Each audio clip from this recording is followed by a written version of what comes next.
All right, we're going to get started. We're just going to wait for a couple of seconds to make sure we're building the audience. Oh, great, it worked. That's so awesome. We'll wait to see who joins us. But because it's being recorded, we'll just start and say welcome back to Hive Live. Sage Hayes here with Cathy Plourde and Tucker. Yes. Hi, Tucker. We're so psyched for Tucker to join us. We're in Pawtucket, Rhode Island, which is kind of special for me, actually, just to start there. My mom grew up here. Yeah. I spent holidays up here with my nana and my grandpa, and my mom worked up here for a long time. So Pawtucket is part of my lineage, and I think this will be, and I'm born and raised in Rhode Island, so it's really nice to be back and nice to be here with you. Well, glad to have you in our home. Thanks for coming. I know, people let me into their home. How great is that, right? It's so awesome. So many of these are happening in people's homes, which is so sweet because there's dogs and cuteness, and we talk about amazing things. It's a little more relaxed. So welcome out there. Thanks for joining us. Really happy to have you with us tonight. Tonight, I'm so excited. I've known Cathy for a long time, actually, mostly in Maine, and you've had many lives.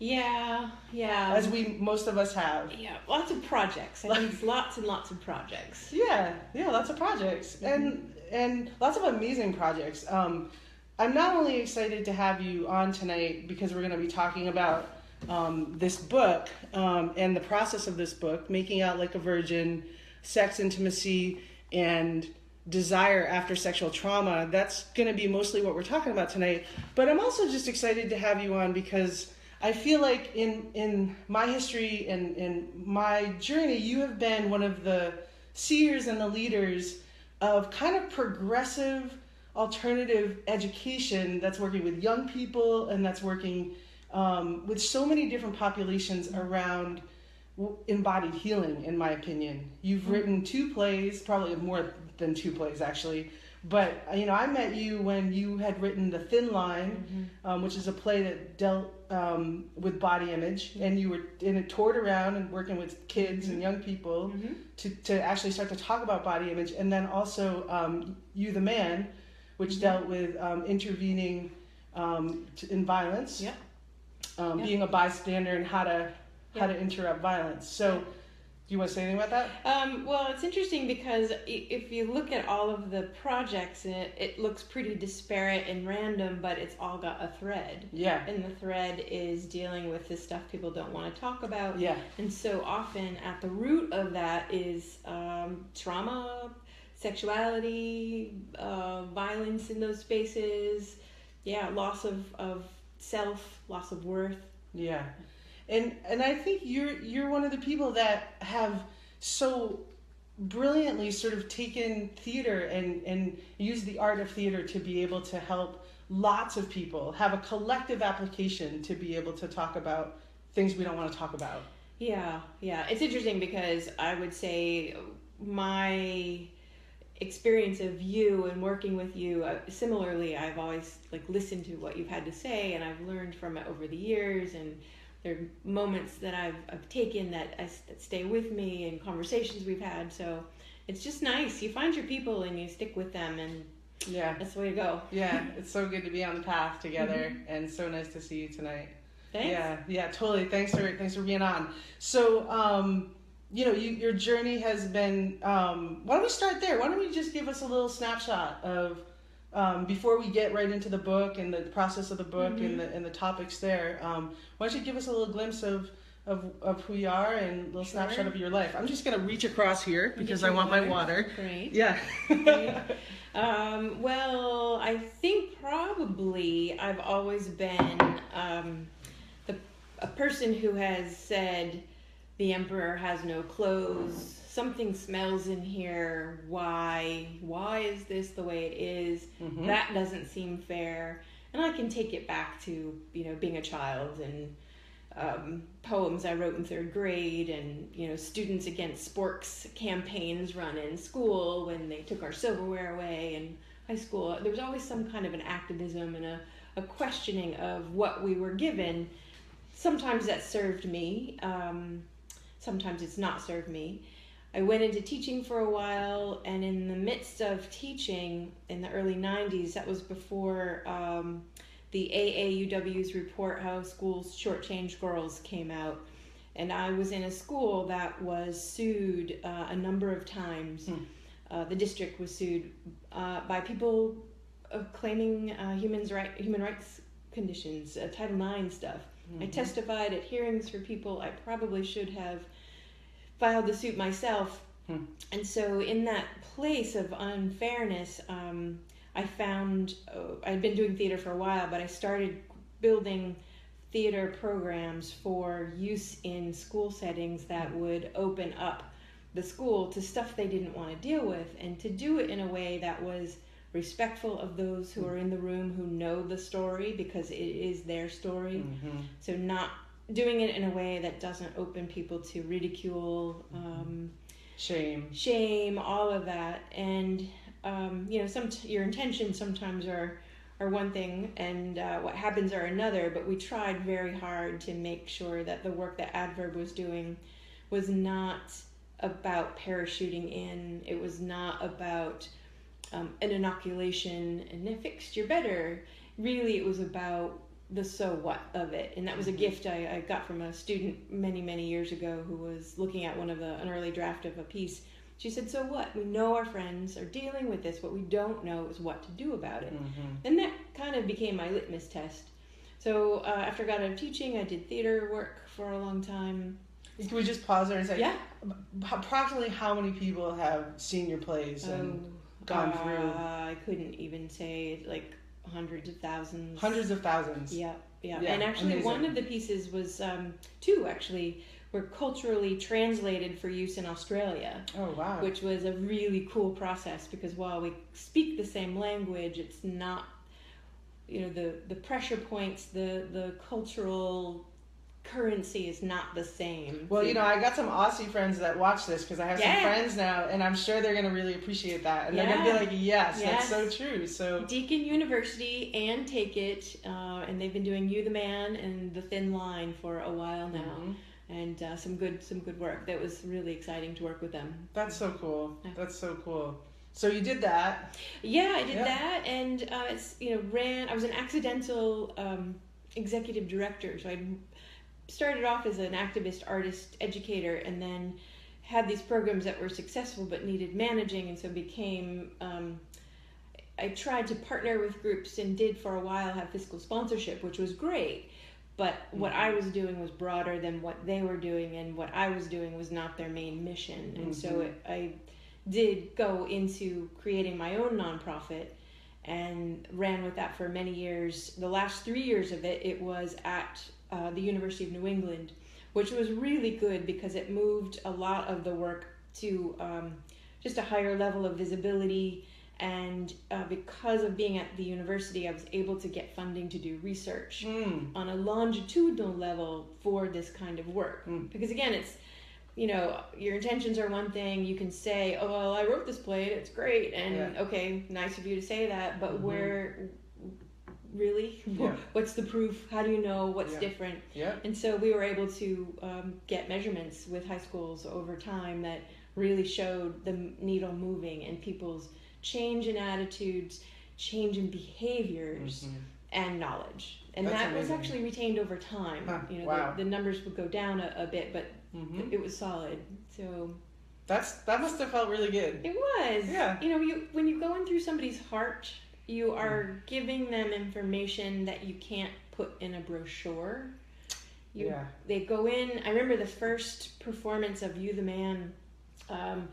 The discussion that happened afterwards was amazing, because the students were quoting the play verbatim in their dialogue about the issues. How long does it take an actor to get a script into their body and deliver it in a way that speaks true? And how long did it take them to absorb it like sponges and then use it and have real questions and real dialogue? And I think it's that piece of dialogue. It's that, people know it's going to suck before they get there, because it's a play about eating disorders, it's a play about sexual violence, and the adults are making us do this, so it's going to suck. Totally. And then winning in the first 10 seconds, just setting them off that balance and treating the issues with honesty, respect, not oversimplifying what is extraordinarily complicated. And that, I think, is what the juiciness of that is what has always excited me. So I left the university after 3 years and kind of wrapped up Add Verb's work and spent a couple years overseas. And while there, started a publishing company with a friend back here because, why not? And was reaching out to people for content. I am still looking for writers and more content. So what do you mean by that? Well, we're looking for writers who will do fiction, nonfiction, YA, children, adults. So with any particular vision or parameter? The vision and parameter is primarily relationships and identity, which includes sexuality, which includes issues around race and age and difference and all that.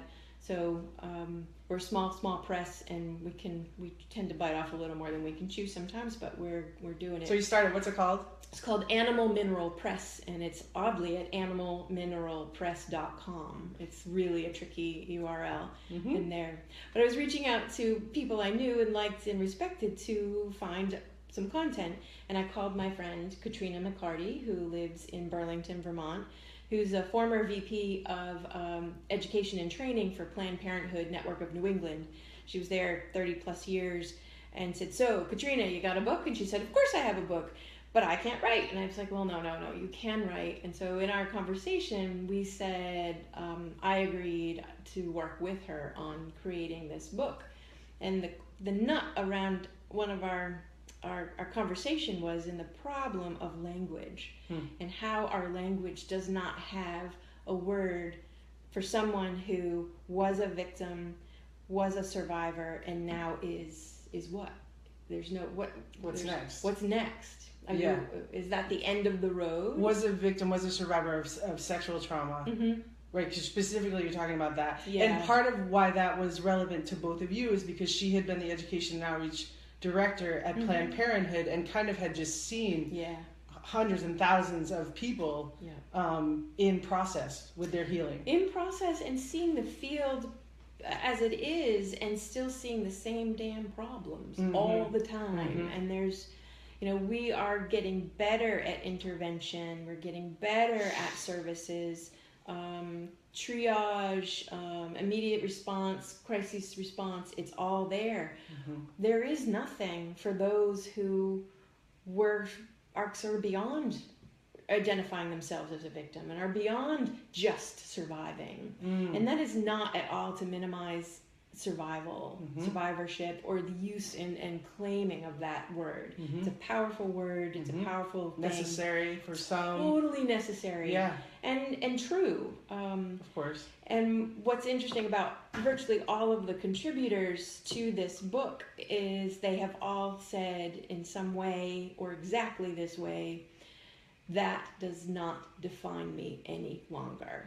What happened is not defining me. And that is kind of the nut around beyond survivor. And again, there's no judgment in that. And it's not a linear... And it's not that this is where everybody's going to go. It's not about that at all. But it's about it's about visibilizing a real question, exploration, evolution in some people's journey around healing from sexual trauma. I mean, it's not holding them back anymore. It's not squishing their desire. It's not squishing their ability to be intimate anymore. It's not reducing their sense of self or how they see themselves or how they see themselves as worthy or any of those things. So really living in their full selves, their full bodies, their full joy, their full empowerment, and all those words that we throw around a lot, but we got them for a reason because they're really important. Let's kind of let's talk about this title. Right? Because it's such provocative. It's such a provocative title. It's such an to me it's an exciting title. Cool. I feel like it's such a lived, dynamic title. It pisses some people off. It pisses some people off, right? Okay, so can we just touch in on this making out like a virgin, sex, desire, and intimacy after sexual trauma? like, just there's so much more to talk about. I don't want to like spend too much time there. But... Yeah. Well, the subtitle, we wanted it to be what it says on the tin. Mm-hmm. This is what you're getting. Yes. And then the header title, Making Out Like a Virgin, it's kind of tongue-in-cheek. It is not putting on high sense of purity and some kind of judgment in there. It's really about innocence. And so many of the people who have experienced trauma had that innocence, had that choice of when to give their bodies, to share their bodies with somebody else, taken away from them. Mm-hmm. And so to be able to make out, to just kiss, to be able to touch somebody and have it be virginal, not as in chaste, but virginal as in new, as in fresh, as in something exciting and not shameful and not contracted or less fear. Yeah, beautiful. So it's, in some ways, it's reclaiming the word virgin, and we're not talking promise keeper-y abstinence. That's not the I dub thee now a new virgin. They probably know that, sort of having, known me. Yeah. But I think it's important to say. Yeah, it's not that at all. Yeah. And it is a provocative word. I think it's an exciting title. But have you met Catriona? Cool. She calls it as she sees it. Yeah, that's which beautiful. is why I want to be her when I grow up.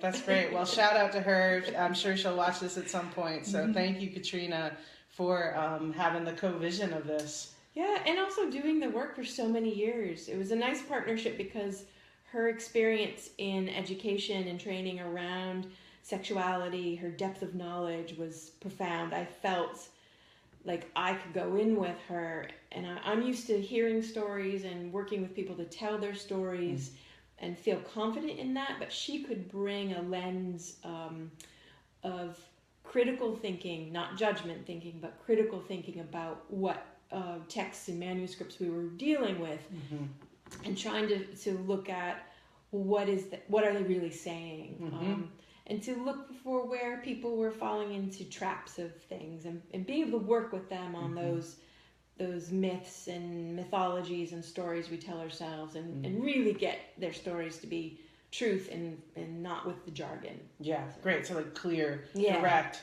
Yeah. For them and for the reader. Yeah. So that it translates, the agency, the vision, the experience translates. So some of the book has some very specific detail of what happened. It is only used for context in explaining where they are now or how they've been able to transform. This is an interesting point. Yeah. So the trauma, the story of the trauma, or whatever, the story of the event, or events, or events, is used in context to help. Yeah. Often it's not even mentioned. Yeah. Or they may sum it in a word or a sentence, and it's not delved into at all. Sometimes there is more graphic information, but it's in a context of reclamation of spirit, and not in a context of testifying. Testifying, telling story, being heard, critical. Critical part of recovery, a critical part of this world recovering, of us seeing each other and really understanding as best we can what it means to be in that skin, in those shoes. But there's a new place beyond that, beyond just your story. One of the guys in the book, he's a Canadian, was his words, poster child for child abuse. And he was on the Oprah show, and he went around the country talking about his story and what happened, and really opened people's eyes. And in that process of retelling, he was stuck in his story. And so when he saw this call for submissions, that gives me chills. It spoke to him because he said, I don't want to be there. I'm not there anymore. I don't wish to be defined by my story. There's much more interesting things to me, and there's much more possibility in my life than what happened then. Because of the journey that he had gone through, and how much he had healed. Yeah. Yes. Well, speaking about this guy from Canada, just give everybody a little snapshot of who's in this book. Like, what's the demographics? So there's about 17 contributors. There's about a third who are from other countries besides the U.S. There are about a third who are male. There are about a third who are not heterosexual. What else am I missing? The real mix of age. So somebody in their early 20s and somebody who's at the end of their 60s, and a lot in between. It's sort of a bell curve in that way for who is telling their stories. Class, race. A real mix in race. About a third are not white, and a real mix of class, which was interesting in the editing process because Catriona and I were committed to working with people in a way that held their story as their story, where possible held their language as their language. And in some places that was easier to do than other places, but we tried to have a light hand, and one of the trade reviews noted and appreciated the light hand in there. These voices, they are their voices. It's not Catriona and Cathy. Few. Yeah. Because people want to read people's stories. And it was interesting. A friend of mine was here just the other day, and she has read it, and she is not someone who has experienced trauma, and she felt that she had a lot to take away from it because of the connection. And I think that's nice to know that you can still have these issues and challenges in your life, and it may not be because of trauma, but understanding that can help you communicate and support others and see behaviors or responses as, oh, there might be more here than meets the eye. Well, statistically, yes, there probably is, right? I mean, because we know statistically sexual abuse is underreported, and it's already phenomenally high. And more men than anybody cares to admit or count properly have been this. And our culture does them no favors in helping men and boys tell their story. The shaming, the blaming, the disbelief, that can't really happen, the minimalizing of it, That's damage. When we limit anybody, we're limiting all of us. Yes. Yeah, no doubt. No doubt. So that's part of why this is such an exciting piece. Speaking of limits, this book is sort of saying is one effort in sort of contributing to opening up that space. It's not necessarily post-healing, because healing is a journey, and I have a lot of friends who have done a phenomenal amount of work from healing from sexual trauma, and clients that with this recent political situation all of the sexual assault in the media right now, the nervous system, both collectively and of a survivor who's very healed, is being pretty stimulated right now. And that is a shame, and I think that's one of the reasons why these stories are so important, is because we are as a culture needing to believe people. We're as a culture needing to hold these truths, these histories in a way that don't shame them, don't torment them. And I can only imagine what it would be like to be someone who was told, oh, that didn't happen, oh, you wanted it, or whatever, and then and deal their work, and then see on television very powerful people saying, oh, that didn't happen, oh, they're lying. It's disgusting. Yeah, it is disgusting, and it's one way that we're just having to dig deeper to support each other right now. And it's interesting that I think if we were to look at, if we could change one thing in the world, if we were to pull out sexual abuse, just that one thing, there's lots of things we could choose, but if we were to pull that out, I think it would be an entirely different world. And in order for that to be true, we would have to dismantle a lot of things. The patriarchal landscape, social norming, our gender boxes, all of this stuff. Capitalism, religion, a lot of it would have to just be different. But if it were that we could pull out that abuse of power, that abuse of entitlements and privilege to someone's body, to someone's innocence, to someone's personhood, to someone's birthright. Yeah, fundamentally it would be a different world. If I could change one thing and erase one thing in the world, it would be that. Powerful. It connects to so many other things. It manifests, so when I was doing research for The Thin Line, the number I had found at the time is that about 25% of people who have an eating disorder have a history of some sort of sexual abuse. Not all people who have been abused develop an eating disorder. Not all people who have an eating disorder were sexually abused. But the number is really significant. Yeah. And you have to know that. Yeah. It connects to other comorbid situations, risky behaviors, suicidality, depression. All of this stuff gets amped up when you add in trauma. Of course, absolutely. Yeah, for sure. And being able to unpack that in personally or in a therapeutic situation takes time, takes a lot of perseverance. I feel that one of the reasons why this was an important book for me, and why am I doing this? Why am I going to spend this time on this?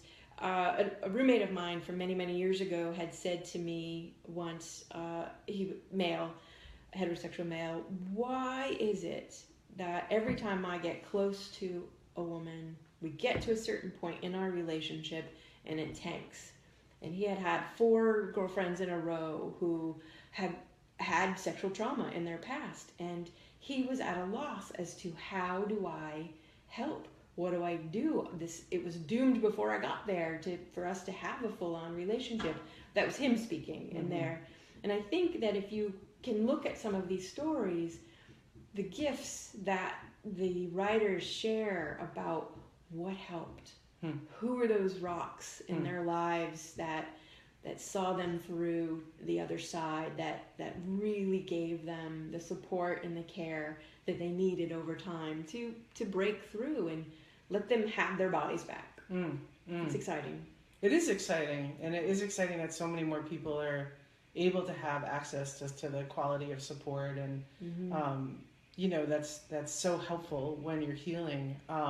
It kind of makes me want to ask a little bit about, were there themes in people's stories about, very significant... What are some of the things that really have helped people heal? I mean, maybe it's so obvious, but if there's a story or a thing that you were surprised about or didn't know. A lot of them had to do body work. They had to do... You're behaving very well. I know, it's amazing. This dog, man, I'm taking it with me. So a lot of people did body work of various kinds. A lot of them yoga, so wait, let's just meditation. Stop. Yeah, so body work. That's a pretty big deal for somebody who's healing from sexual abuse and trauma, right? And I know that as a body worker.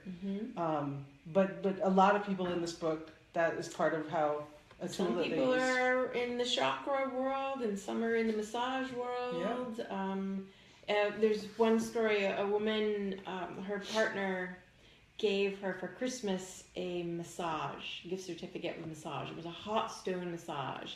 And she starts off with, what part of I don't like massages do you not understand? And he said, well, sweetie, I just thought this might be a way to help you move through that. And it's not touch, it's the rocks. And so she said, yeah, okay. And so that was, with his support, was able to take a step in self-care that she hadn't really been able to do before. And, it pushed her a little bit, and she pushed back, and, she got a hot stone massage and thought it was amazing. That's amazing. Yeah. That's so great and so brave. And I'm just going to pause for another minute on this point. As a body worker, I'm going to have a body worker on this show, and maybe it will be me and a couple of my coworkers to talk a little bit about some of the training we do not get as body workers around working with survivors, victims of sexual assault, and the energetics and the physicality of consent within a treatment space. Now, of course, this isn't just body workers. This is doctors. This is the medical community. This is a practitioner of any healing arts. Even story, it's hearing somebody's story in consent. And there is so much more. Every single training should have a baseline fundamental training on consent, and not just yes and no consent, but the energetics of consent, and how to understand when somebody says yes, it doesn't necessarily mean yes.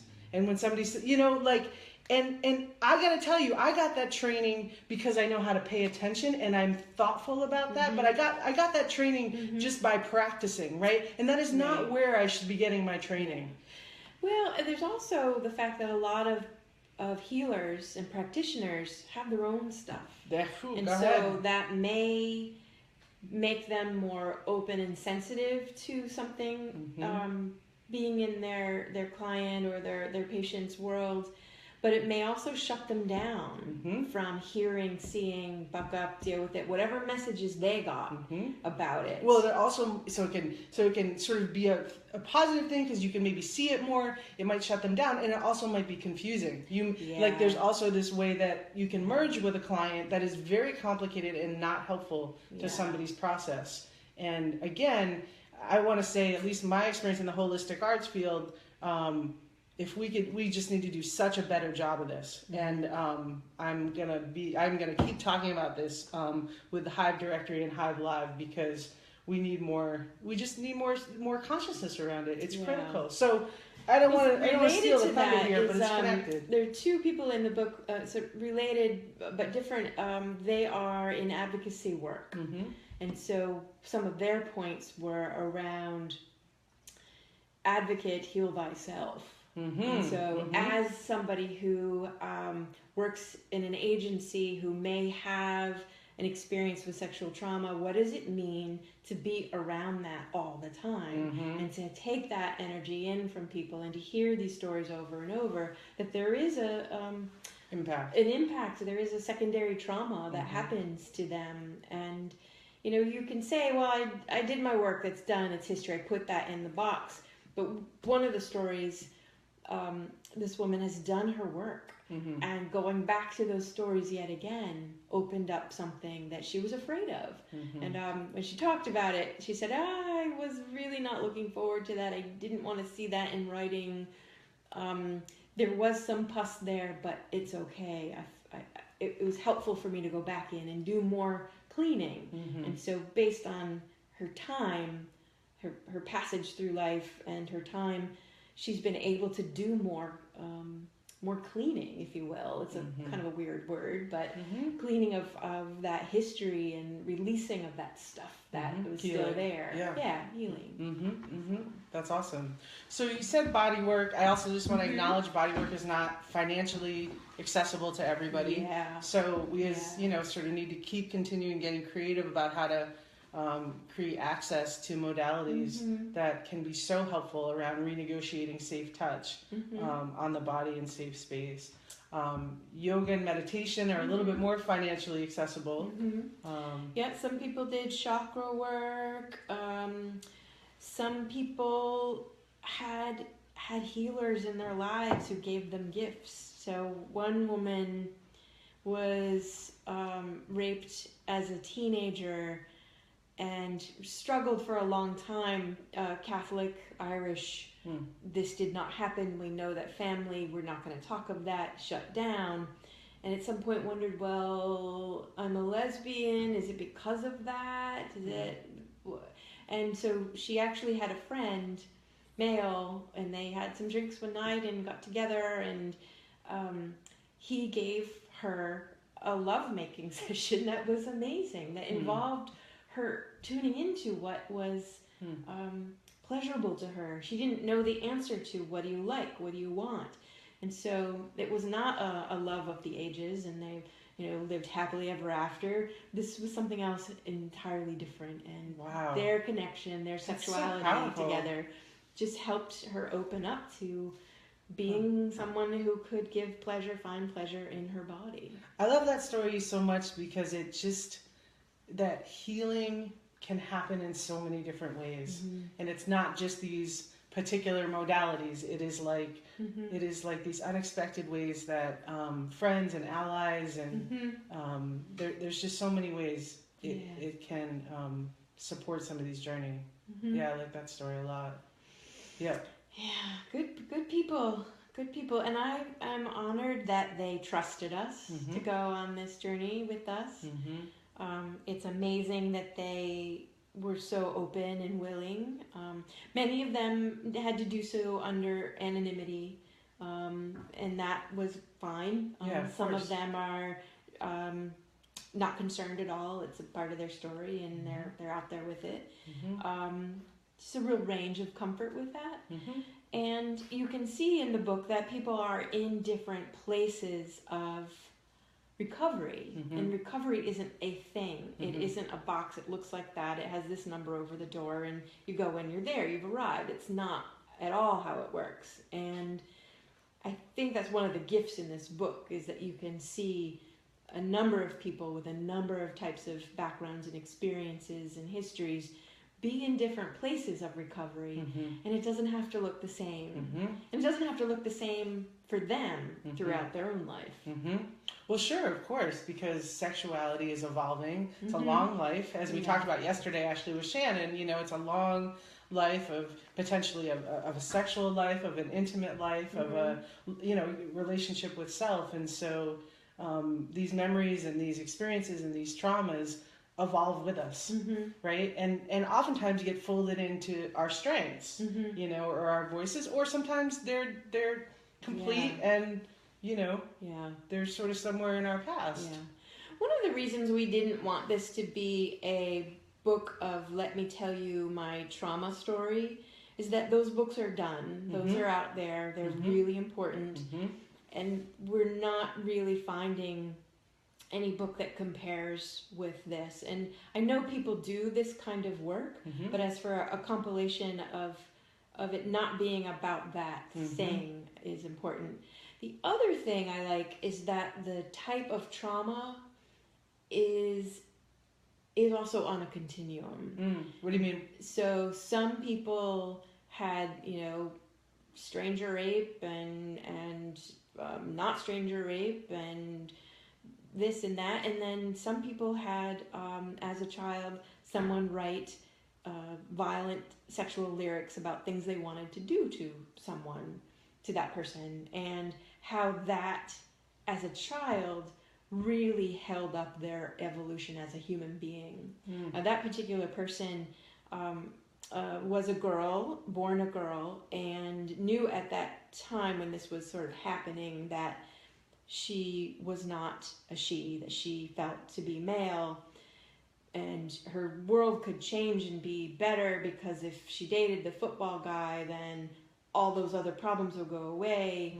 And so dating wasn't really dating because they were so young, but he was older, and he wrote these lyrics, never touched her, but it held her back in that she then had a sense of what men were.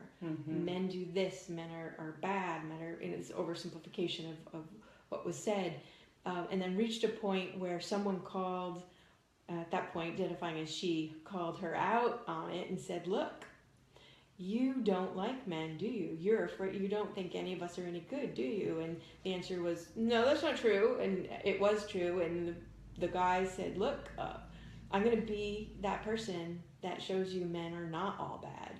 And so it was a work colleague situation, and it was kind of amazing. That person enlisted other male friends to be a part of that process.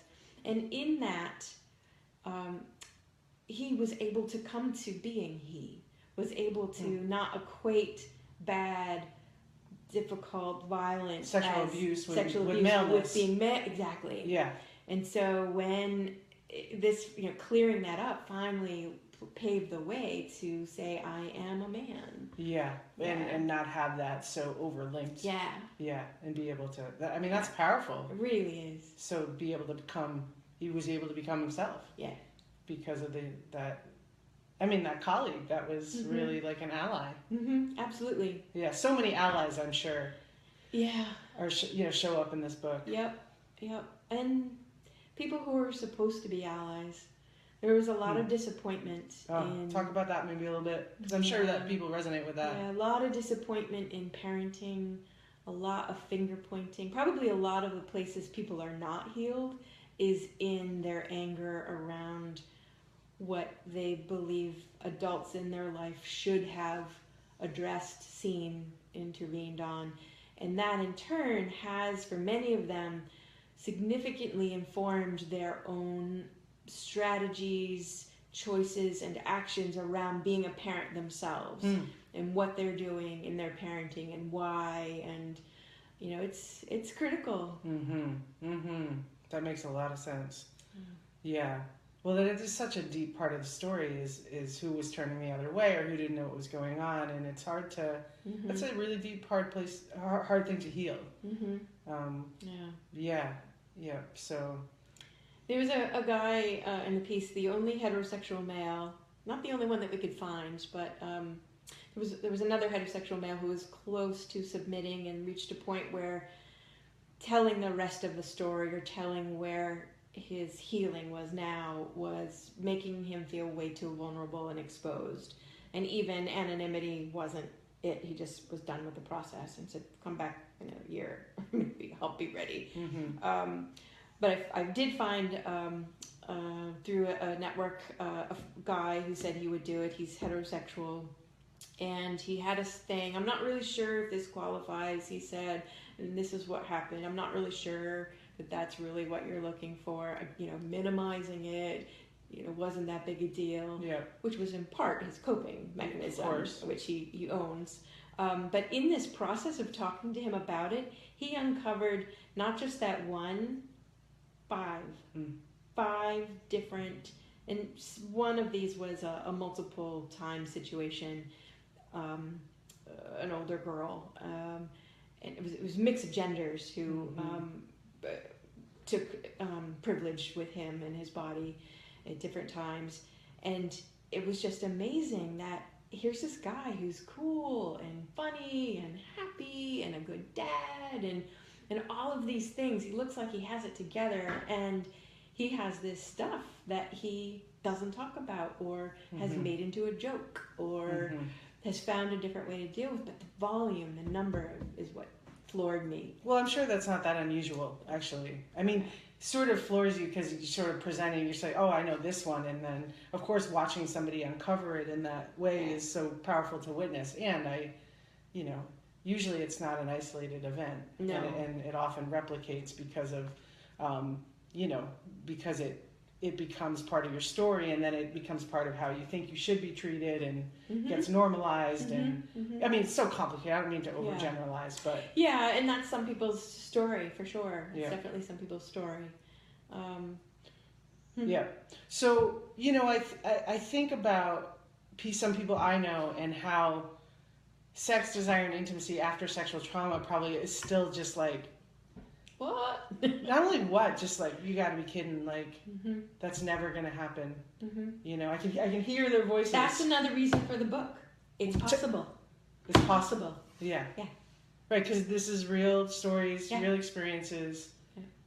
Yeah, it's possible. And it may not be for everybody, but what this book is doing is, like, what's so awesome about it is that it's taking up space and it's saying, here's real stories of people who are experiencing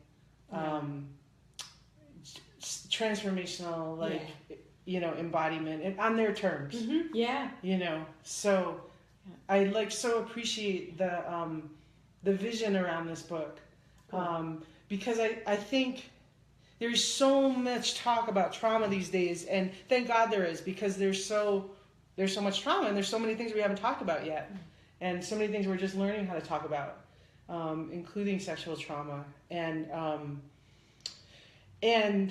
I think this book hopefully will be a pioneer in hopefully many more books, not only about sexual trauma but across many different sort of vectors of experiences that people collectively have experienced. Like stories of hope and liberation ultimately. Because it is so exciting, to think about, it's like, to me, it's like paradoxical, because we're still living in such a of violent culture, such a sexually violent culture, such a racist culture, such a capitalistic culture. So like, it's like, I've always been really interested in the paradox between how liberated in my body can I be in my own healing process while still within the context of an unliberated environment, you know? And so to me, that's just like a really exciting, at times daunting sort of exploration, but so important because it's like people who are exploring the edges of our own liberation and our own liberation relationally and together, and how we share power, how we sit across from each other as white people and as a trans person and as a, you know, cis, I don't know how you identify as your gender. Cis. Just like how all the ways that we're struggling, but also we're starting to learn language, we're building nervous system capacity to hang in these conversations, nervous, you know, capacity to be able to go through however many years is represented in this book of healing, to be able to start to talk about some of you know, some hope and some experience that's lived and that's real and that is good. You know? One young woman in the book, through the process of writing it, found courage to tell her parents what had happened. It was, I don't know if it was a family friend or a grandfather. It's not clear to me, which I don't remember right now. But she had not told them. And that was something she was able to do after going through this process and feeling part of a larger community of people. So that was nice. That's cool. That's great. That's represented there because that's such a deep part of. Yeah. The other thing about hers that is interesting is that her trauma was her trauma, and she dealt with it in such a clear, matter-of-fact kind of way, and I don't know if I want to throw her under the millennial bus or what her thinking was or why was she, you know, some people are wrecked and devastated and the reverb is huge and the sticky trail is enormous, and for her in her early 20s to have figured it out really early, you know, relatively, and to be in a place where she's like, okay, got it. This is the switch that got thrown. I see this much better now. I don't have to do this to myself anymore. And that was just beautiful. You know, I feel sometimes we put pressure on people to, you know, rub salt in their wounds, and, you know, the wounds are our wounds and they don't really need salt. Yeah, for sure. And also, if we look at, you know, if it's a one-time trauma versus a chronic trauma versus, you know, family history and all that. So ranging. But it is like amazing to see a story where resolution can happen young. And transformation can happen young and healing can happen young. And like, that's so exciting. And she's exceptional in lots of ways, for lots of reasons, and I don't think this is why she's exceptional, but it's a part of her story, and it was just really nice to have that kind of diversity of age and experience in here. So. Beautiful. Is there anything else you think is important to say? Nope. Anything else I know, well, that's hilarious. You know, if you could just, you know, I like to ask this question and I feel like we've already talked so much about it, but is there, if you were to sort of say, like, to people out there that are watching, like, is there anything in there sort of, like, we should be talking about more that we're not talking about enough? And I think maybe we've already covered it, you know, but...